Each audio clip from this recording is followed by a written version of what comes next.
Chers distingués, chers mesdames et messieurs, j'ai maintenant le grand plaisir, encore une fois, de vous accueillir cet après-midi au nom de la Fondation Jean Monnet pour l'Europe pour cette cérémonie de remise de prix et je vous remercie de votre présence.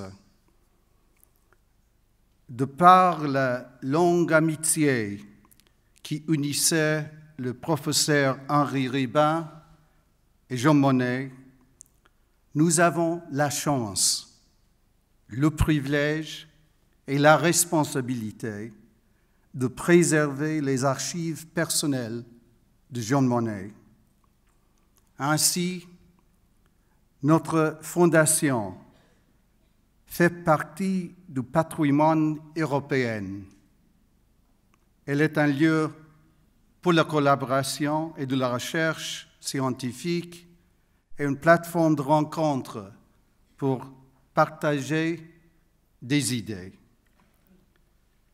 Ce patrimoine vivant s'exprime par la remise de la médaille d'or de la Fondation à des personnalités éminentes dont la contribution à la construction de l'Europe inspire de par leur vision, leurs valeurs et leur pouvoir mobilisateur. Pour nous, cet événement majeur, chaque les 3 ans, tire cette inspiration de ceux qui sont les lauréats. Face à des enjeux politiques européens complexes, ces qualités, vision, valeur, pouvoir de mobiliser, ces qualités se sont rarement manifestées aussi audacieusement en une seule personne et en une seule déclaration que lorsque notre prestigieux lauréat de ce jour, Mario Draghi, a annoncé lors d'une conférence à Londres le 26 juillet 2012, et je cite, « Dans le cadre de notre mandat, la BCE est prête à faire tout ce qu'il faudra pour préserver l'euro. » Ajoutant, et croyez-moi, ce sera suffisant. Vous l'avez cité, Monsieur le Président de la Banque suisse, parce que c'était un moment clé, un moment définitif, un moment de courage et de leadership. Et donc, il faut commencer l'audatio en citant cela, parce que c'était un fait remarquable qui a changé des choses. Le fait d'annonce de cette seule déclaration, avant même que sa perspective de politique accommodante ne soit pleinement appliquée, a été si immédiat et spectaculaire qu'il a réduit l'écart entre les prix des obligations qui menaçaient alors de diviser la zone euro affaiblie. Il a permis de stabiliser le marché et de gagner du temps à un moment crucial. À ce moment-là, sous la direction de son nouveau président, les taux d'intérêt qu'elle définit par le BCE sont ramenés à 0, après avoir connu des hausses, au moins à mon avis, inconsidérées au cours de l'année 2011.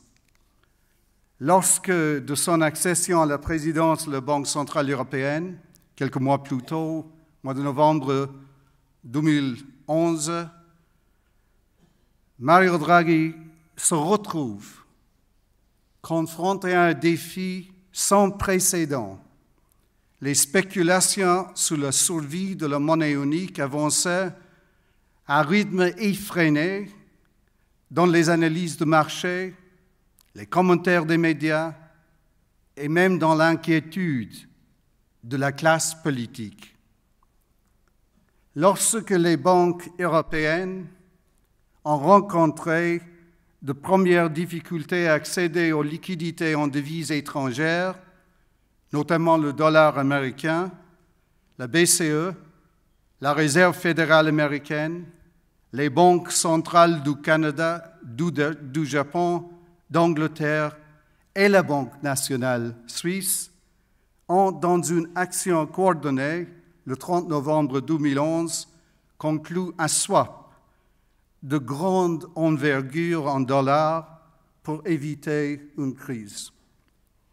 À l'époque, politiquement, sans parler de politique monétaire ni économique, mais un peu économique peut-être, à l'époque, Radek Sikorski, alors ministre des Affaires étrangères de la Pologne, a su capter le sentiment général lors d'un discours prononcé à Berlin vers la fin de la première présidence polonaise du Conseil de l'Union européenne, en indiquant, je le cite, « Et je demande à l'Allemagne, dans son intérêt et dans le nôtre, de l'aider l'euro à survivre et à prospérer.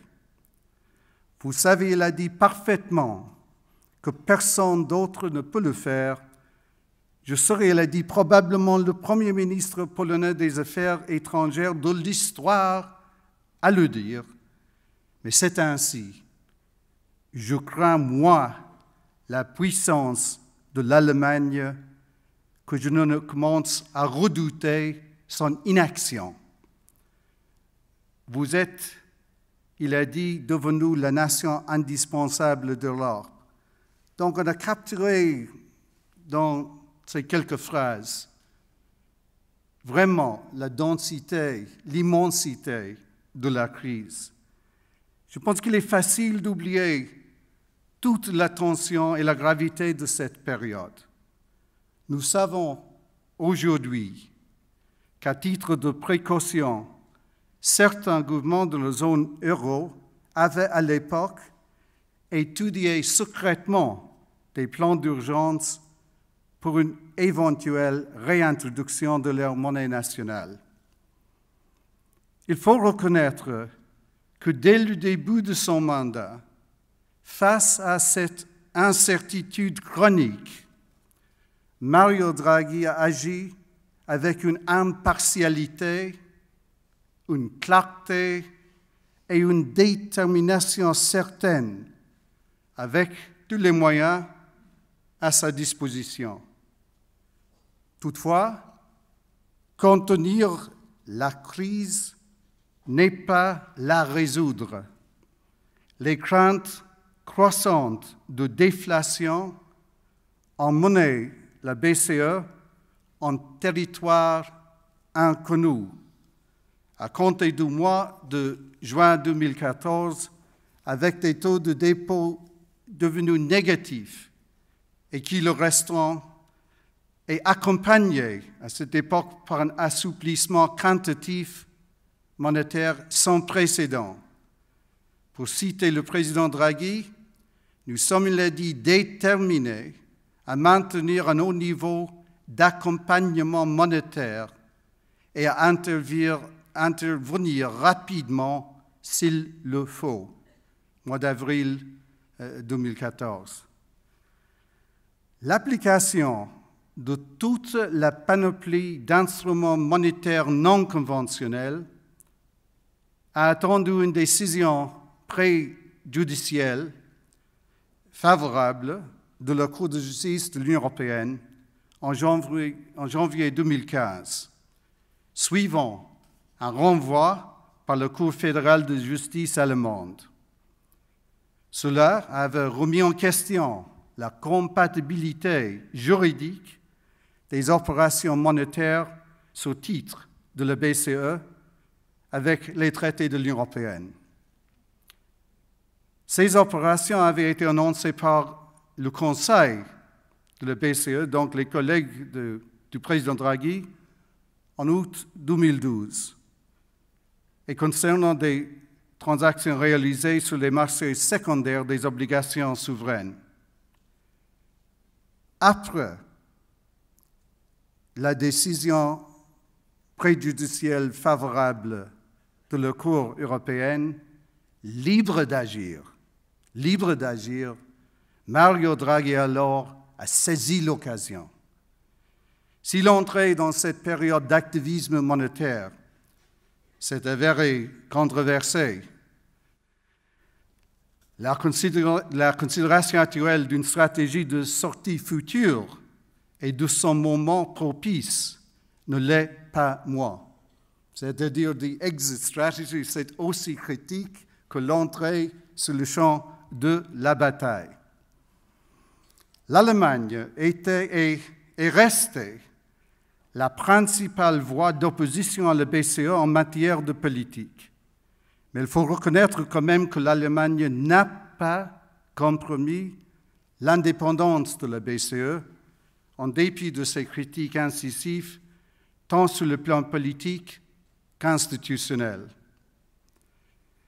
De leur côté, la BCE et Mario Draghi ont toujours soutenu fermement que la politique est fondée sur les faits, qu'elle s'attache à l'objectif d'inflation de la BCE conformément au traité européen et que dans l'ensemble, elle s'appuie sur l'intérêt général de la zone euro. Et l'intérêt général, ça c'est classiquement une pensée monétiste. Comment trouver? C'est difficile, on glisse ici ou là, mais de trouver l'intérêt en commun, ça c'est la méthode de M. Monnet, d'où vient notre fierté d'être accompagné ici ce soir par vous, Monsieur le Président Draghi. Cette position a servi à souligner et confirmer que la Banque centrale européenne, dirigée par Mario Draghi, exerce sa mission sans crainte ni favoritisme pour le bien commun. Naturellement, le président n'agit pas en solitaire. Il se concerte avec le directoire et le conseil des gouverneurs de la Banque centrale européenne, mais le temps donné au sommet de l'institution, n'importe quelle institution, le temps donné au sommet de l'institution, empreint de conviction et de courage à représenter un élément indispensable. L'union économique et monétaire est toujours en construction, comme en témoignage le rapport des 5 présidents. Donc, on a beaucoup de recommandations qui restent à réaliser. Puisque l'Union européenne envisage une vie, malheureusement, mais c'est la réalité après le Brexit. Et Mario Draghi continuera de jouer un rôle essentiel jusqu'à la fin de son mandat. Comme il l'a observé lui-même, et je cite, en parlant de notre union et de la monnaie unique, si elle est résiliente, notre union n'en demeure pas moins incomplète. Il faut perfectionner notre union et de le faire ensemble.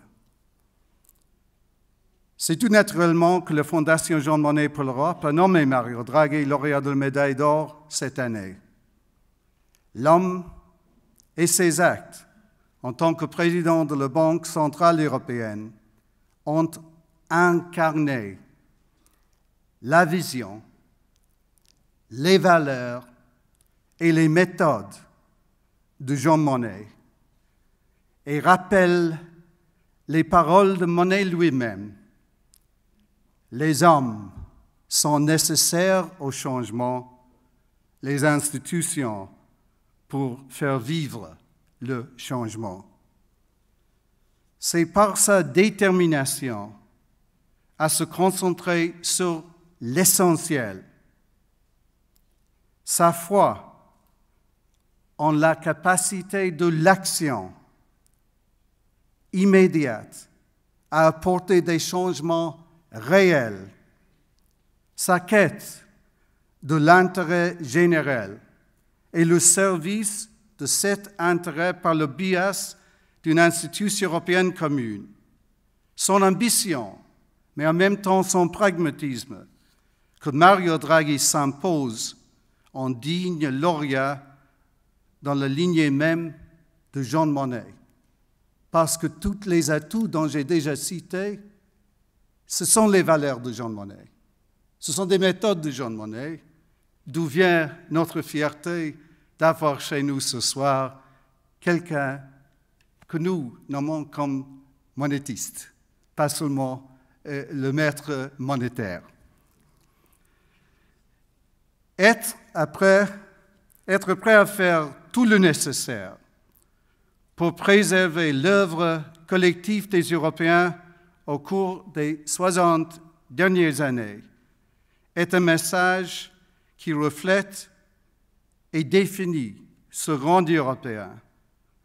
Dans ce monde en mutation, c'est un message que devraient suivre tous ceux qui ont été élus ou choisis et qui se sont vous confiés la responsabilité de diriger, de faire tout ce qu'il faut, comme Mario Draghi a fait il y a quelques années. Je vous remercie pour votre attention